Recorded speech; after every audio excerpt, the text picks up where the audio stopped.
This panel, we're going to do, it's a short panel on, called The Anatomy of a Big Book Release. The purpose of this panel is to kind of show you pull back the curtain, show the behind-the-scenes sort of things that go on with a really big book release. This is not the sort of stuff that you really need to take detailed notes on, because we just want to expose you to it, let you know the type of things that are going on. This will probably not happen until you've been in the field for a little while. It's not something most of you are going to have to worry about, but there's a chance one of you is going to send a book to book auction and it's going to sell for millions of dollars, and then this is what would happen to you. So we want you to just be informed. We're going to run it mostly as Kevin going through with slides step by step and me occasionally interjecting wisecracks or whatever that probably aren't so wise. He could do that from the audience if you wanted, but I've got two things that I want to show. One, I'm going to run through the publicity of what happened for my book, Enemies and Allies, which is the first meeting of Batman and Superman in the 50s. That's the hardcover, and then the other one is the paperback cover, and that comes out this fall. This was published by HarperCollins, and it was also in cooperation with DC Comics, obviously. So we had the DC people, and we had HarperCollins, the publisher, and we had Kevin Anderson, the writer, who has his own fan base and connections and things.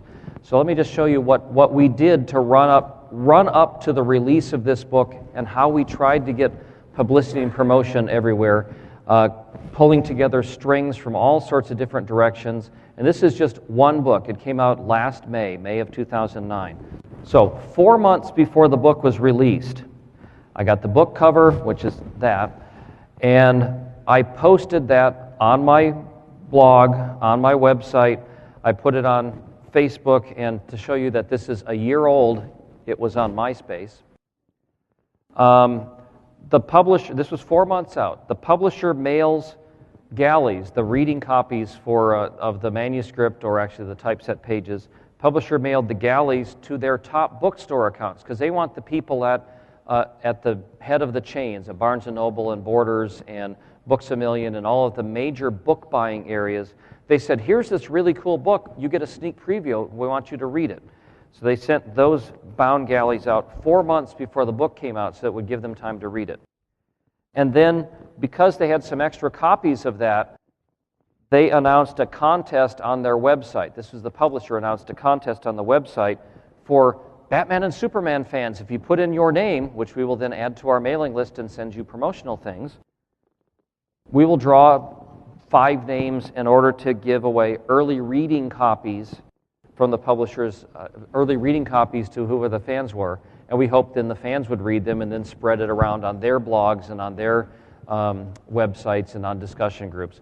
One thing I didn't add in here is another gimmick that DC Comics added to this. They found some pieces of the props from Superman Returns, the little green kryptonite shards. And they also had a contest with that if you signed up that you wanted to read this book, you might win a free plastic kryptonite shard that was actually in the movie.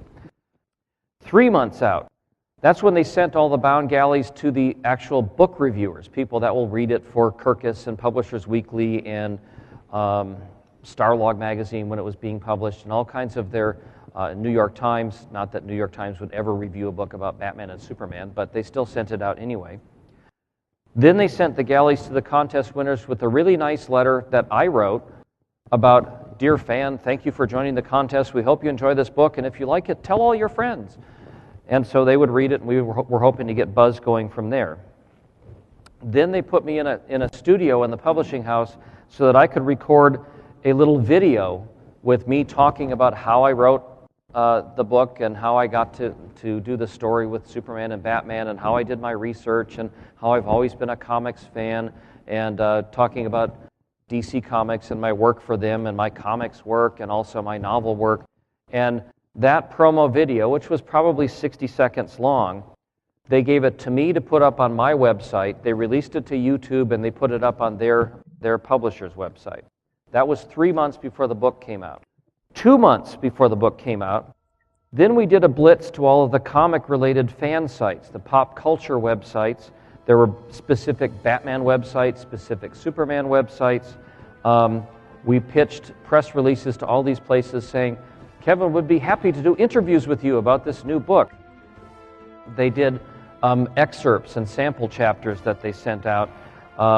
We gave specific things like maybe a scene that was cut out of the book. We would give exclusive content to some of these websites if they would help promote the book.